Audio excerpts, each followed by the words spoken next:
Hi Pisces! Welcome po sa ating channel. At ito ay inyong Daily Gabay Tarot reading for June 11, 2024.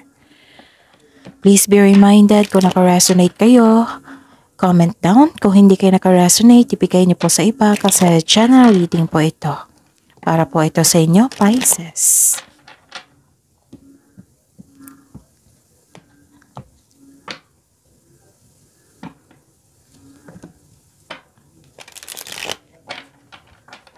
Gamitin ang reading na ito bilang gabay lamang. Please like, subscribe, and click bell button for notification para updated po kayo sa daily tarot reading natin. Maraming salamat po.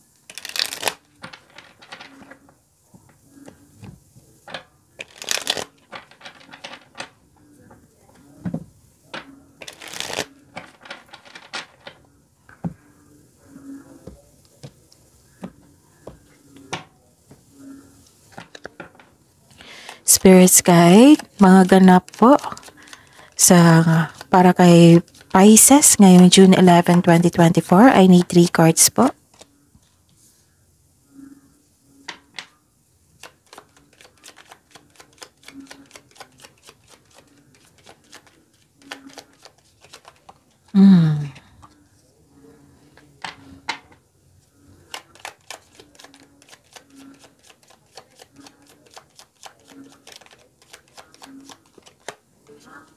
Okay, kuha tayo ng mensahe.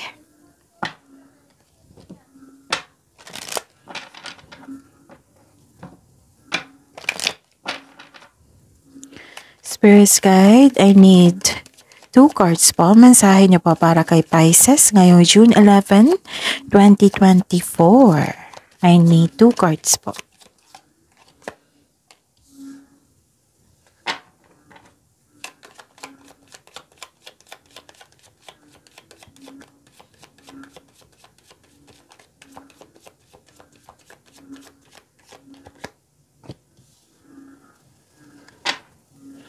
Okay.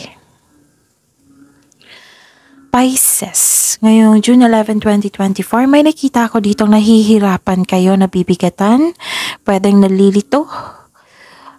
Bothered po kayo ngayon. And may nakita ko ditong you felt guilty, pwedeng may isacrifice kayo. Tapos may nakita ako ditong concern sa bahay, sa family, pwede.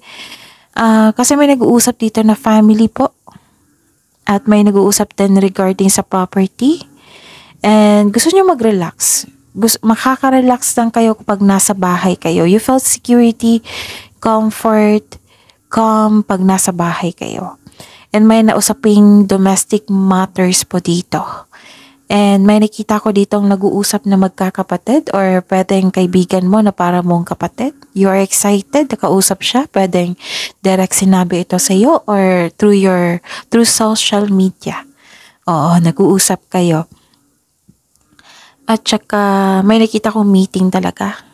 Pwede itong family Basta group of people, okay? Ang mensahe po dito is balance spirituality and practicality and bring love into the situation.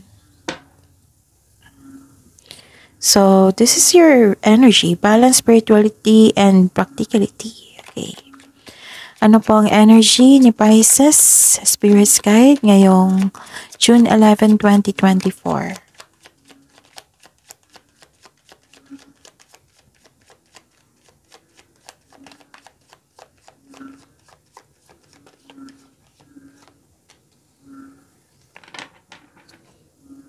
And the clarification po.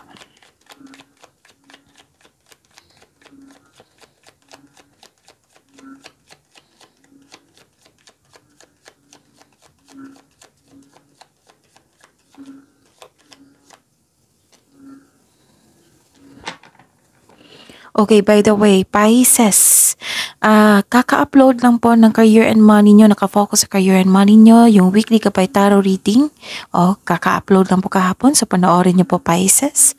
At panoorin nyo po din yung daily Gabay Tarot reading nyo from June 8, 9, yung weekly gabay tarot reading nyo. At ngayon, pag may naulit po, meaning to say, in-ignore nyo ang mensahe ng inyong intuition, or pwede din na hindi kayo nakadisconnect kayo sa inyong intuition, at saka pinadaan dito yung mensahe. Pwede din na humingi kayo ng advice or mensahe, guidance sa universe. So, binigay dito. Oo, pinadaan dito sa cards nyo yung mensahe. So, kailangan yan ng atensyon, aksyon, at bigyan ng solusyon. Kasi minsan akala natin na maliit lang na bagay, yun pala kung hindi natin bigyan ng atensyon or solusyon, lalaki po ang problema. So, yan yung example. And yun, huwag niyo kalimutan panoorin po yung Monty Gabay Tarot reading nyo. So, kung gusto niyo po ng gabay, andun po sa Monty Gabay Tarot reading nyo. Actually, Pisces, marami tayong upload dito ngayong June 2024. So, hanapin niyo po sa channel natin. Naka-separate video po yon, Pisces. And sa mga suki ko dito ng Pisces na humihingi lagi sa akin ng Monty Gabay Tarot reading, nais ko ipaalam sa inyo na open na po yung June 2024 Monty Gabay Tarot reading nyo po. So, PM nyo po ako for schedule. At sa mga bago dito, na gustong magpa-personal reading, ito po yung, video nyo. Sa baba niyan may nakapost na link sa description box mismo. At i-click nyo po yung link na yan para ma-message nyo po ako for inquiry and for booking. Maraming salamat po. Ngayong June 11, 2024, Pisces, ang ganda nito. Kasi nagkaroon ng cycles, nagkaroon ng changes, nagkaroon ng completion of cycle, nakatadhana to sa inyo, and nakita ko dito na may good luck and good karma. Naka-destiny po ito sa inyo ha, faith, may nakita ko dito, and you are happy. So, meaning to say, may good outcome, may positive things na nangyari. And this card tells you to focus on what you control in order to find peace. Let go mo na yung hindi makontrol. Yung nahihirapan ka, let go mo na yan. Kung bothered ka, then give a solution. Okay? Bigyan ng solution and let go. Okay? So, this card is a completion of cycle. May changes na darating or blessings. So, ang sabi po ng card dito, have strength. You have strength in new beginnings. The cycle restarts po. And sa mga single dito, may mensahe din na may mamimit kayong new romantic partner. Sa mga marelasyon, sa buhay mag-asawa dyan, nakikita ko naman dito nagkakaunawaan na kayo. This is also may ganap po na blessings na receive. Some of you, may na-receive kayong blessings sa inyong relasyon. Okay? Tapos, may magandang new experiences after a time of sadness. So, ito yung pagtatapos ng mapait na sinapit. So, this is a blessing sa good fortune, job opportunity, or unexpected wealth, or financial stability. Yes, kung sa career and money ito. Kung gipit kayo ngayon, so meaning to say, may blessing na makaka-receive ka ng blessing na makapagbabago sa inyong kaperahan. Kung jobless ito, may unexpected job opportunity na darating. Meron din malaking pera dito na unexpected nyo, so darating na ito sa araw na ito. Whether marami kayong clients, customer, marami kayong benta, marami kayong proyekto. So this card tells you, you are moving from a painful cycles to happiness. So ito yung pagtatapos ng mapait na sinapit and nagkaroon ng good luck and good karma. So embrace nyo itong bagong simula sa inyong buhay. Oo, kasi bagong simula to, new beginning. Ang ganda. Okay, may nakita ko ditong nagkaroon ng okay. So, don't worry. Kasi nakita ko naman dito na nagkaroon ng disharmony. Siguro, hindi nagkasundo or tuto sa inyong desisyon. Pero don't worry. Magiging okay naman ito. Basta samahan lang po ng honest conversation. May conflict of interest dito. Naging impatient. May unfair treatment po nangyari.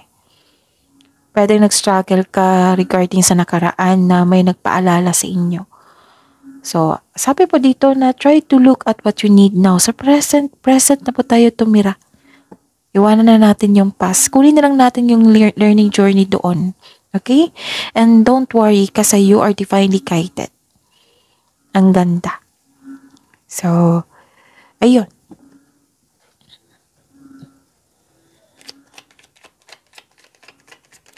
Spirits guide, career and money po ni Pisces ngayong June 11, 2024. Maganda talaga pag nag-uusap kayo. Kung concern mo ito sa family mo, basta may nakita akong group of people dito. Then i-address mo yung hurt feelings mo para matulungan ka nila. Magtulungan kayo para magkaayos or maayos or mawala yung stress mo. Kung kailangan ng pahinga, then pahinga. Kasi isa sa dahilan itong nangyari na nabibigatan kayo. Okay? So sa career and money nyo po, Pisces. May nakita ko ditong okay, may sabi po dito kung hindi kayo nagkakasundo sa usapin o na isang grupo, bring love into the situation, okay? Pagbalanse din po. And may nakita ko ditong naapektuhan kayo sa isang chismis regarding to sa career and money nyo ha, Pisces. Naapektuhan kayo sa chismis kasi may nakita ko ditong chismis, right? So this is a clarification. So huwag kayo magpa-apekto muna. Alamin nyo muna kung totoo yan. Baka masayang yung energy mo. So at the end of the day, hindi pala totoo. Iba pala yung totoo, 'di ba? So alamin niyo muna. Okay, kasi nakita ko dito naapektuhan kayo, nawalan kayo ng panatag. Pwede din nagpadalos-dalos kayo sa isang napagawa ng aksyon na hindi naman nawala namang wastong plano. Yung nag-grab lang kayo agad sa opportunity na walang plano. Oo, kasi may nakita kong pagsisisi dito. So kung may offer dyan, kung nag-iisip kayo na i-grab itong opportunity na ito, itong sitwasyon na ito, then kailangan ng wastong plano. Siguraduhin nyo para hindi kayo magsisisi, okay? Kung nagkaroon kayo ng pagsisisi, then i-process nyo and let go na, okay? So, may tao dito, may concern kayo sa isang tao na bata pa sa inyo, na parang kumikilos din ng bata eh. Nagre-reklamo siya sa kanyang mga gawain. Instead na gawin niya yung mga dapat gawin kasi responsibilidad niya eh. So, nagre-reklamo siya. Before niya gagawin pero nauuna yung reklamo niya. Oo, Pisces. Pero kailangan ng habaan yung pasensya niyo dito. Okay? And may nakita ako dito. May nakita ako ditong mabilis na action to eh. Oo, kasi, 'di ba? Di ba may paalala ang card nyo na pwede nyong i-grab pero kailangan yung wastong plano para hindi kayo ma-burnout, hindi kayo magsisisi. Kasi may nakita ko pagsisisi dito. So, may dumating na isa o maraming alok or idea na darating sa iyo. Sobrang busy nyo po sa trabaho, Pisces, parehas kayo ni Cancer. Maraming exciting opportunities. Grab nyo agad to na walang wastong plano. So, siguraduhin nyo ng wastong plano para hindi kayo ma-burnout or magsisi. Okay? Tapos, financial stability, nakikita ko dito, isa sa opportunities na makapagbibigay sa inyo ng financial stability or nagkaroon na ngayong araw na ito, nagkaroon ng abundance sa kaperahan mo. So, this is movement, mabilisang movement ito, transition. So, mag-ingat lang po sa paggawa ng plano. And take time, one at a time lang po, do not rush. Okay? May mabilisan desisyon kasi dito tapos may paalala pa dito na some of you nagdesisyon agad na walang wastong plano. So, be careful. Okay? Darating na po yung mensahe na expected nyo po. So, darating na po sa araw na ito. Tapos, maaring may travel po kayo or isang bagong tao na darating sa iyong buhay na makapagbigay sa inyo ng support. Pwede. May nakita rin akong away dito I knew it. Pero magiging okay naman ito kasi magkakaroon ng pag-uusap o conversation.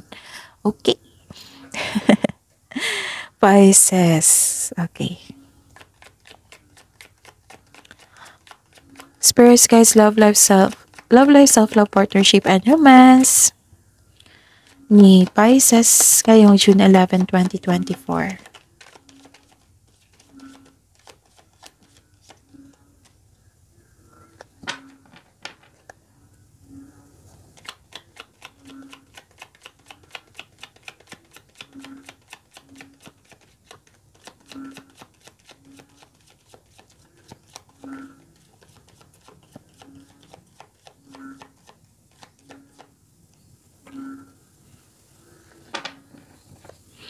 Okay, sa love life, self-love, partnership, and romance, may nakita ko dito.